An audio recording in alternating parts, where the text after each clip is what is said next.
All right, everyone, welcome back to Discourse Debrief. This is Semester 4, Episode 5. I'm Logan. I'm Abby. And today we just kind of got a chill episode. We're just going to be reflecting on our previous event about social media and whether it unites or divides us, and then maybe talking a little bit about Regents Cup. To start with, we had our event on social media. Just kind of broadly, how do you think it went? I think it went pretty well. I thought it was pretty informative, and I thought we had a pretty decent crowd. Yeah, for sure. I agree. There's some good conversation. We weren't all agreeing with each other. I think Harrison and I had a couple points that we weren't really in agreement on, which is always good. Mm-hmm. But still broadly kind of giving the same message saying that, there needs to be some kind of reform to social media because, the way the world's going is just not quite it, Chief. Yeah. But all in all, the conclusion was that we don't think that there is going to be a reform. True. There needs to be, but there's not going to be. Yeah, I think I brought up the court case that's moving through the circuit right now. There's like a lawsuit with Google, Meta, all those kind of companies, and there's some pretty hefty amount of money involved. So maybe that'll lead to something, maybe not.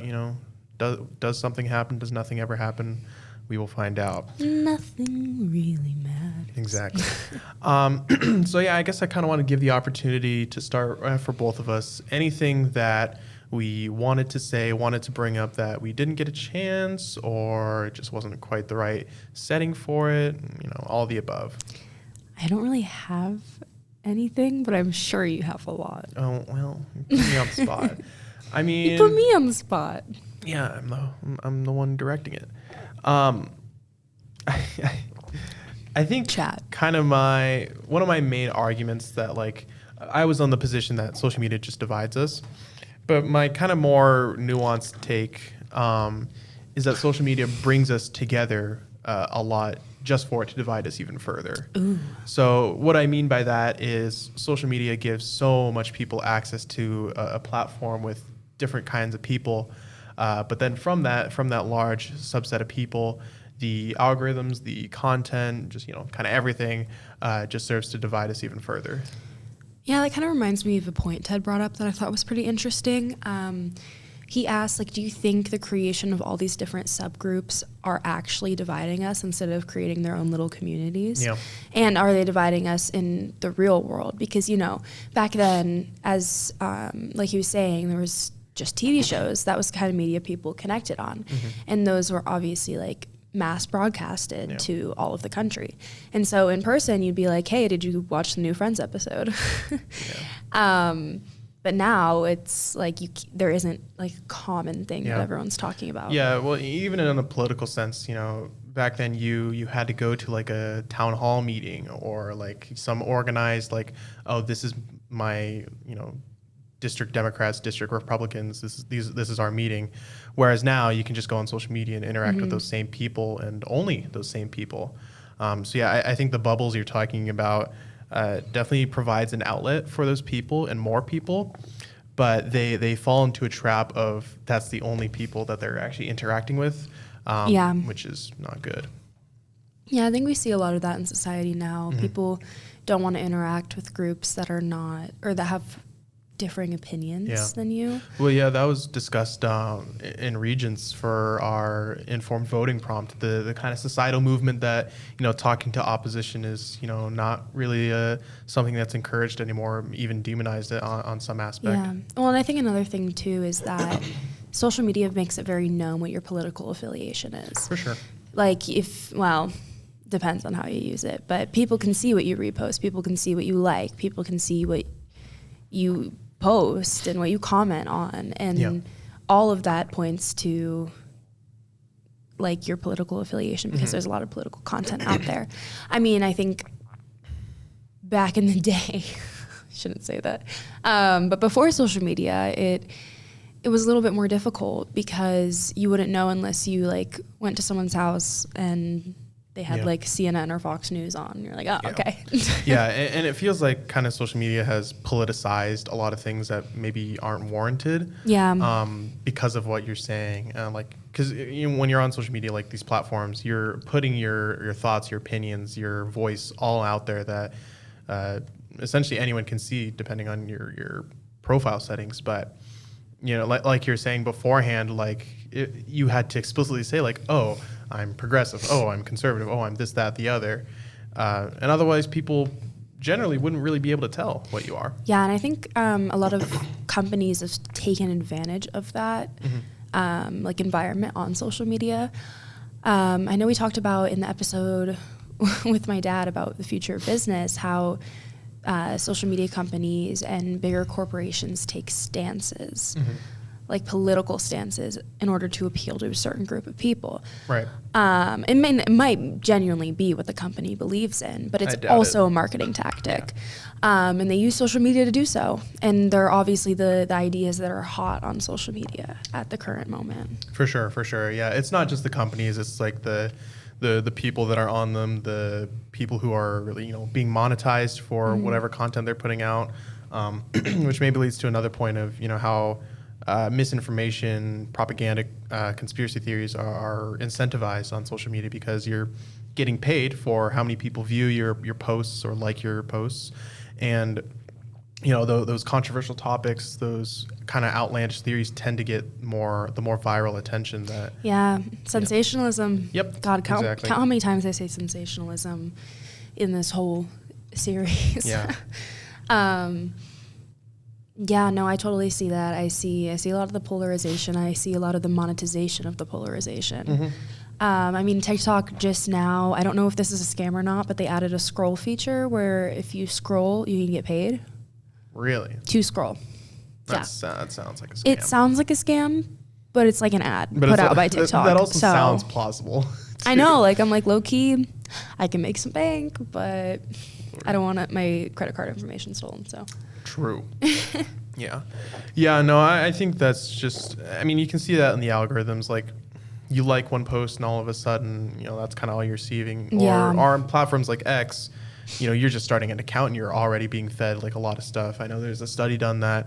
I forget which like school did it, but they had these like 9 social media accounts. 3 of them were progressive, 3 were neutral, 3 were conservative, and all 9 of them were fed like, I don't remember the exact number, but way more right-wing content than left-wing or and neutral political content. That makes sense for X. Yep. Or Twitter. But social media hates not giving someone an algorithm. So obviously, like when you sign up for a lot of these social media apps, it'll ask your interests within like the first 3 slides of you creating your account. And like it won't let you skip past it. So I've had to put in my interests like fashion, beauty, like all those random things. And then that's the first videos I see because it hates not having an algorithm. It wants you to constantly be on it. And if you start it and they don't have a basis of something that's capturing your interest, then, oh, yeah, I saw that coming. Your nose was twitching like a bunny. Thank you. Yeah. Go ahead and finish. Oh, that's basically it. Yeah. They need an algorithm. Yeah, well, and because it's for their advertisers, right? Like the more time that you're spent scrolling is the more ads you're going to see, which just means more money for the social media company. Yeah, it's just a very, very basic incentive structure, honestly. So yeah, I guess kind of the next question is like how can we even begin to take steps, whether they're practical or not, to maybe resolve these issues? Yeah. It's a great question. I talked in our panel about a social media structural change. I feel like there needs to be some restrictions on social media. Obviously not taking away your freedom of speech, because I know that's a big concern, but also there's a lot of violent content available out there. And I feel like it's okay to see those things, but if you're not wanting to see those things, and it's been pushed out there by the algorithm because it has all these likes and views, then I feel like, I don't know. I feel like there should be a structural change, and I think there should be like a societal standard set. Like I feel like parents or should start this, maybe our generation will when all of us become parents. But social media and device use should be limited when it's not necessary. Yeah. Like when it's just recreational, like I feel like I sound like I'm talking about drugs here, but it kind of is. It's addictive. And I think that a more social standard should be set for all of us. Sure. Yeah, no, I agree. I think structural is the biggest issue. So, making the algorithm less powerful, whatever that would even mean, removing auto scroll functions, and then just like the kind of the content culture of like clickbait, like, oh, there's this title or this image that's jumping out at you. Yeah. I think that's just like it's part of the problem. Well, it's a marketing tactic. It is, but I do agree that content restrictions isn't the way to go. However, I do think there should be some kind of regulation, punishment, whatever, for misinformation. That's like, I agree. Maybe like a ban off social media, or like your account is suspended for a certain amount of days. I don't know. Yeah. Well, I mean, there are community guidelines on all of these social media platforms, but they're not very... they're very flimsy. Yeah, that's the thing. Like, they're very flimsy, and sometimes people get flagged even if they didn't violate the community guidelines. Yeah, I know X, when Elon Musk purchased it, I think one of the first things that happened was, I forget the exact number, but swath of the content moderation team was just like let off. So definitely we can kind of see the rise in misinformation due to that, and that also kind of speaks to the violent stuff that you were talking about earlier. Yeah. Sure. Another thing that I talked about in the panel was education.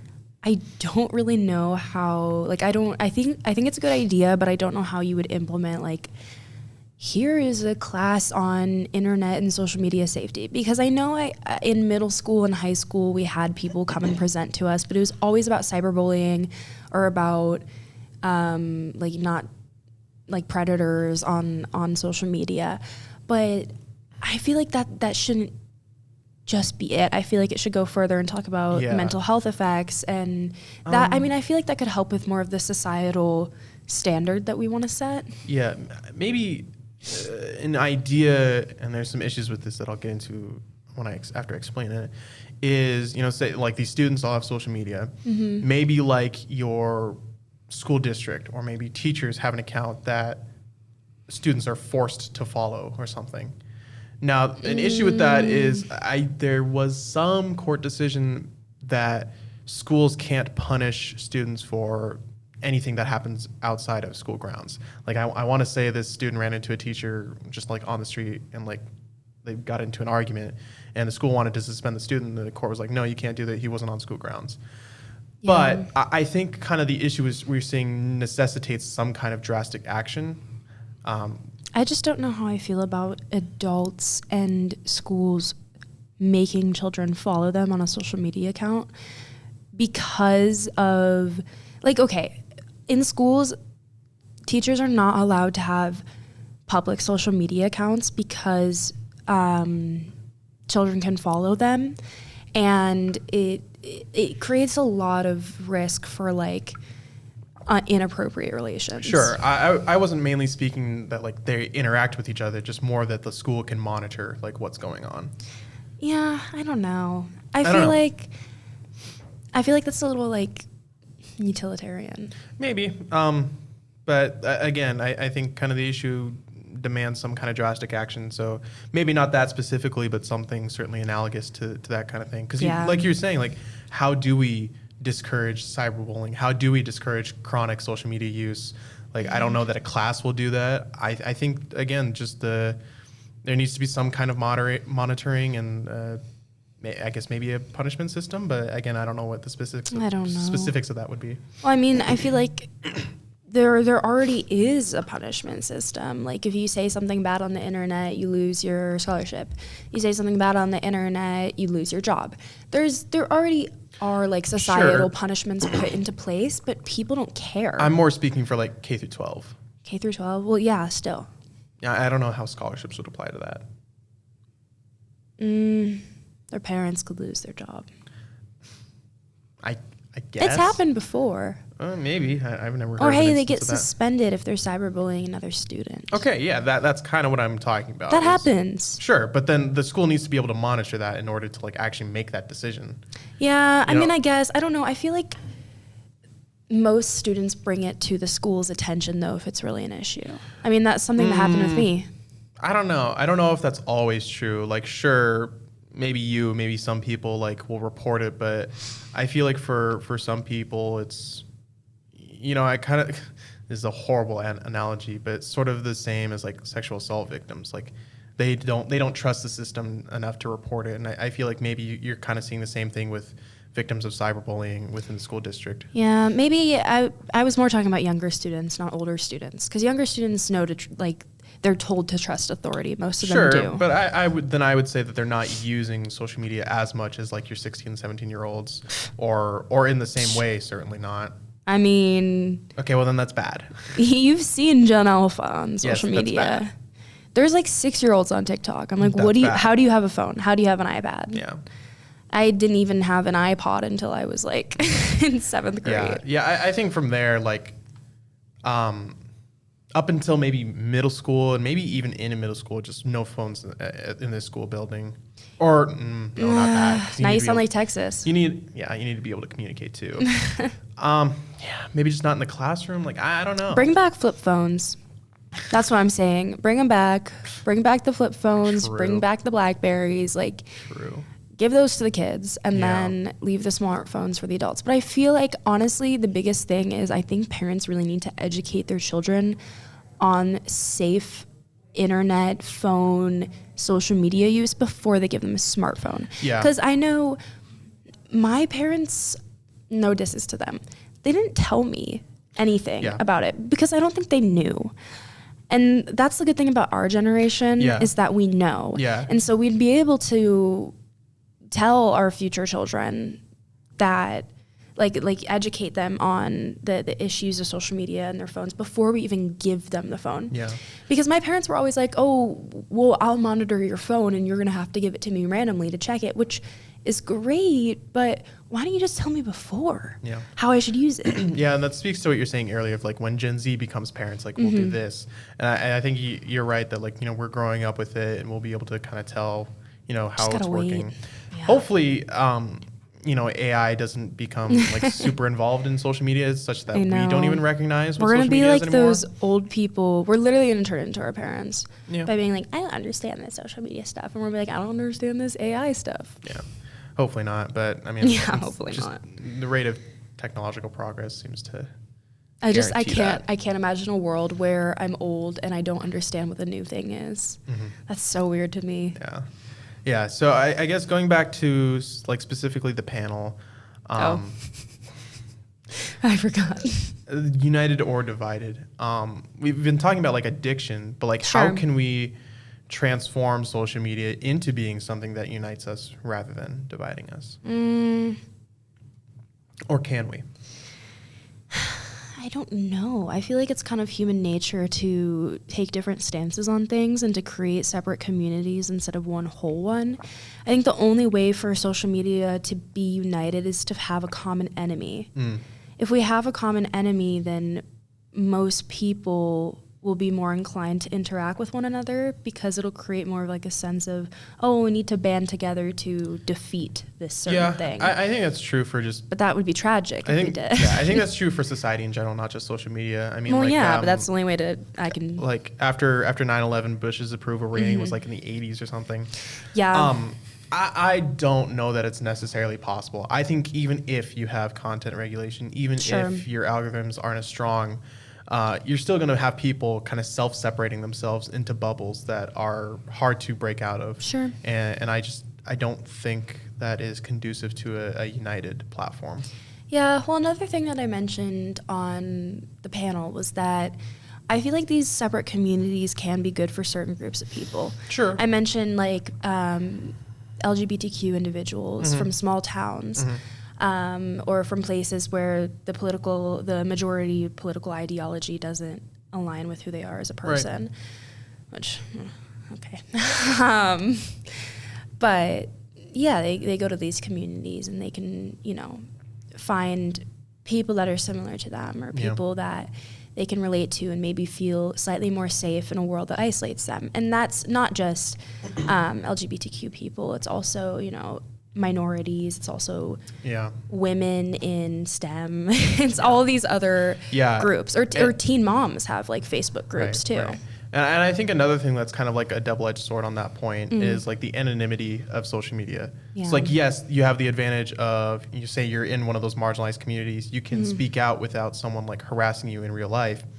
But at the same time, from like a political discourse standpoint, like you can just say the most outlandish stuff and like you can say it without any kind of And be anonymous. Yeah, exactly. And like there's no sort of societal repercussions. There's no like, oh, I feel bad for saying it. No, it's like it's fine because no one knows who you are. Well, then maybe it should be mandatory to make it known who you are. Yeah, but again, then what even is the point of social media anymore other than just a Connection. giant group chat essentially? I mean, it's kind of fire. Group chat with No, it's everyone not. across the world. That's awesome. I hate that. You hate that? I would, Why? because I hate group chats.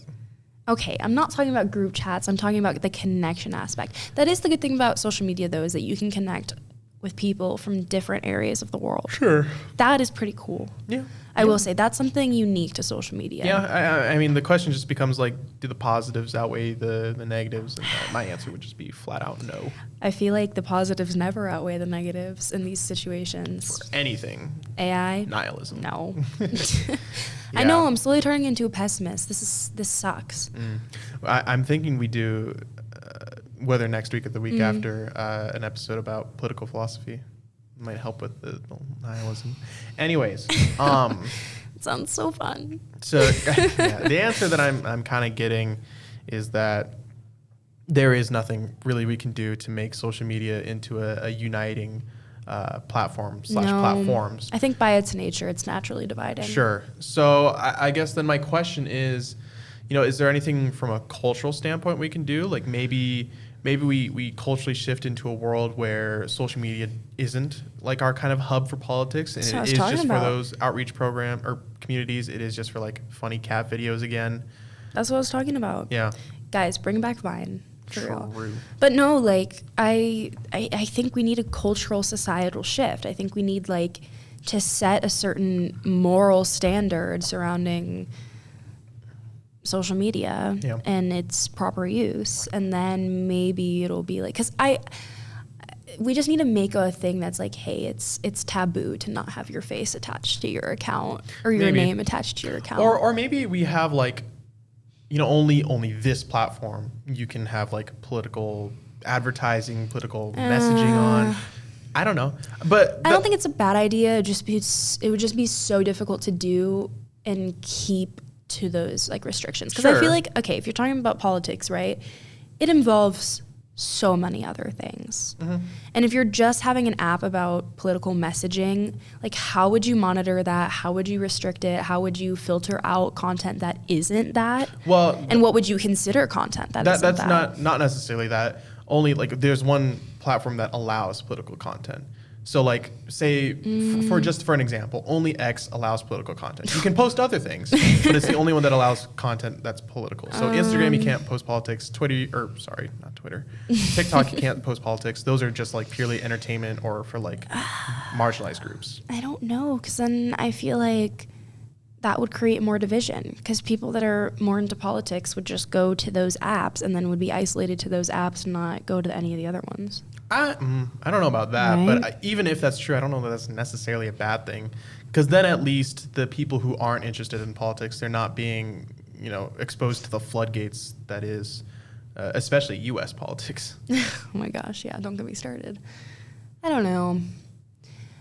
I don't hate the idea, but I'm just having a hard time visualizing it. Oh no, absolutely. Working. Yeah, no, I'm kind of like I think I said at the beginning, whether it's practical or not. Yeah. But yeah, I don't know. I guess kind of the purpose of these discussions and this podcast in general is just throwing ideas out there, and Sure. maybe we can move towards a world where we're close enough. Yeah. Oh, I wanted to talk about a question that one of the students asked me after the panel. Sure. She said, if the TikTok ban that was proposed actually like happened and TikTok officially shut down forever, what would you think would happen? And I said, well, I think the people would be angry. I mean, Gen Z loves TikTok. So we'd be angry, but I think eventually we'd regroup and move to other platforms. Yeah. It's like, it's just like how all of these social media apps eventually die out. Like, Facebook's actively dying. Facebook is dying. What's the one I just mentioned earlier? Vine. What was the old one? Oh, I don't even know, but I know what you're talking about. MySpace. Oh my God. We weren't even alive for that. We're so young. I wasn't even alive for 9/11, so no. When did MySpace die? I think before then.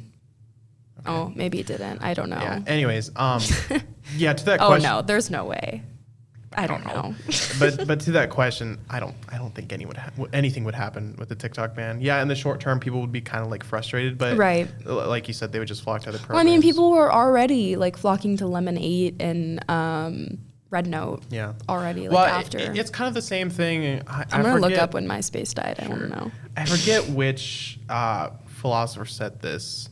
It might have been like one of the founding fathers, talking about political parties and kind of the theory was that if you try to erase political parties, they'll just reform the next day in a different name. So I think that's kind of true of TikTok, of X, of any of these social media platforms. If you get rid of one, it's just going to reform the next day under a different name, or those people are going to go to other platforms and just do the same thing essentially. Yeah, I got the answer, by the way. What is it? It was dying in 2008 and then officially died in 2011. Oh, so we were alive.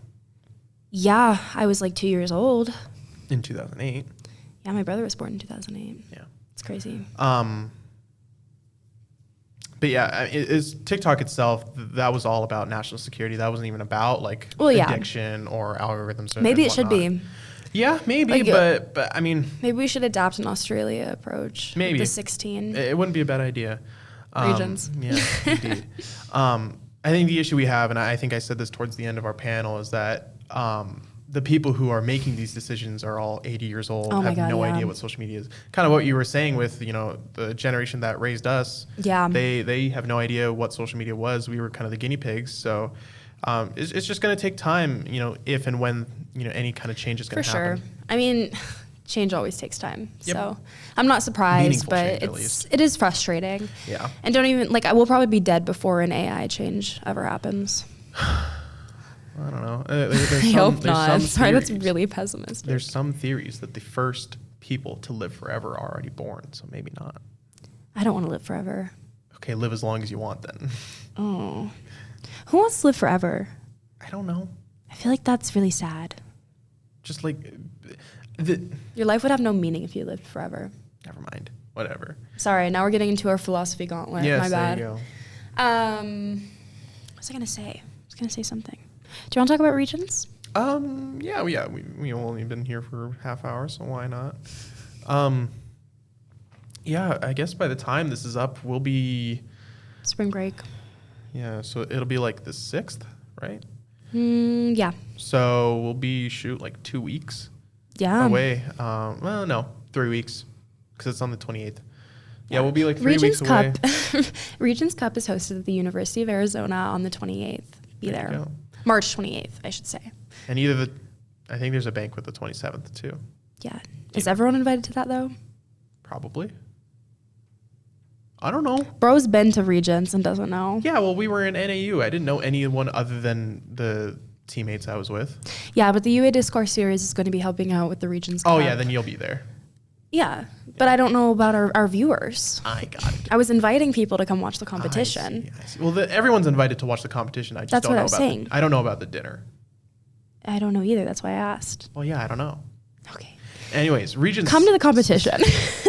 Regions specifically, kind of as a third party, you've been watching. What has been the most interesting thing to you? Either which prompt, which series of arguments? Okay, well, I just really love the structure of Regions Cup. I think it's really cool. 4 different prompts, teams of 2, and the opening, closing, middle section, audience questions. That's so cool to me. I think my favorite prompt... I don't know. Low-key am sick of talking about AI. Yep. So not that one. What's the first prompt?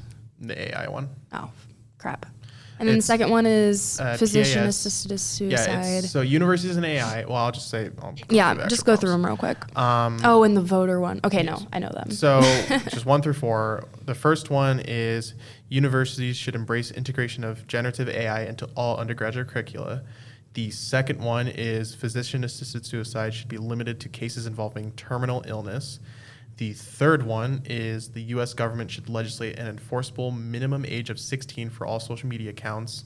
And then the final one is, in a democracy, a citizen's moral obligation to be well informed is prior to their right to vote. I like the last one. Wow, I'm shocked that I was able to list them all off. I'm surprised you remembered. Me too, and I haven't even done one of them yet. Wow, I really like the voting one. Yeah, I agree. I think that's so interesting because it combines, like, it's a unique combination of philosophy and legal. Yeah. So. I think my opinion is the prompt about physician-assisted suicide and the one about informed voting is there's very clearly two arguments that are both plausible that you don't have to dig very deep into. Yeah. Now, all 4 of them have 2 plausible arguments. Just the first one and the third one, you have to kind of search for it a little bit more. But yeah, those 2 I think I find the most interesting for that exact reason. It's like it's not, the answer's not immediately obvious. Are we posting a live stream from I didn't practice? end up posting the last one, but I might start doing that going forward. I don't know. Yeah, guys, so if you can't make it to the competition and you want to see the Wildcat team, That's actually a good idea. do some regions. If you're from ASU or NAU, we don't care. Good arguments are supposed to work whether you know them or not. Yeah, but the goal is not to win. Well, no, obviously not. No, the goal is to win. That's kind of my point. Bear down. No, I'm just kidding. It's to win for U of A.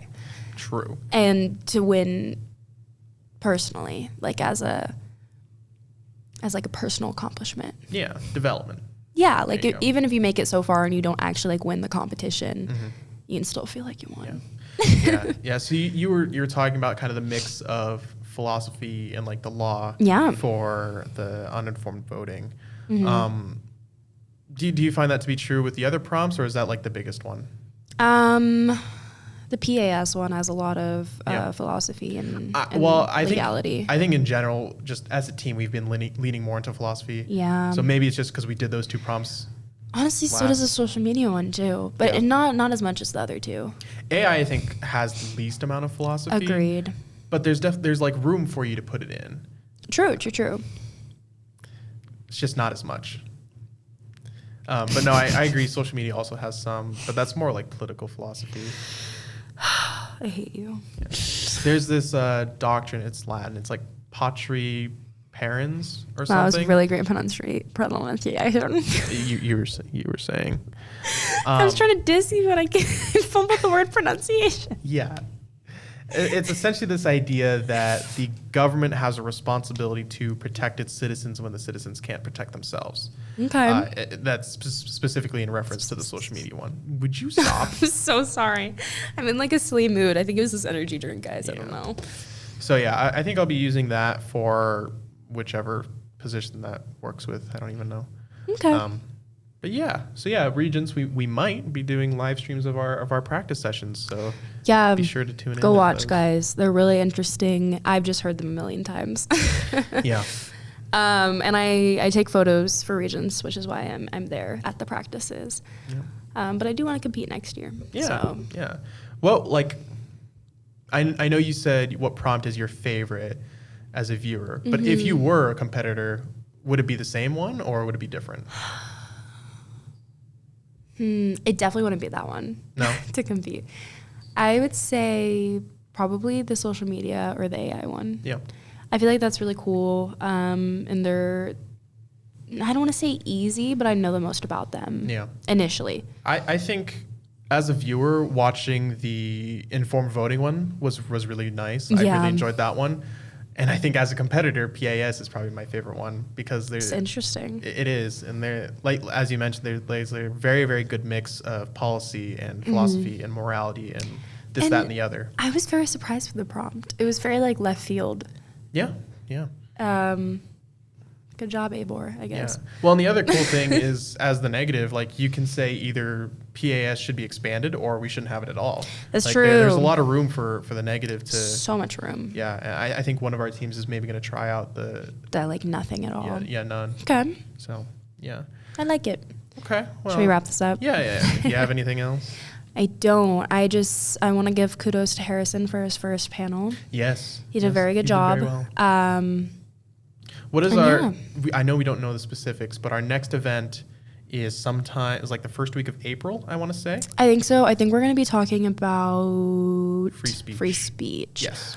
But I don't think that one's super set in stone. The one that we do kind of have set in stone is the environment. Yeah, we're doing either a panel or a debate on the environment on Earth Day. On Earth Day. So, yes. Yeah, stay tuned for that for sure. And then more than likely, first week of April, some kind of event on free speech, specifically on campus. Mm-hmm.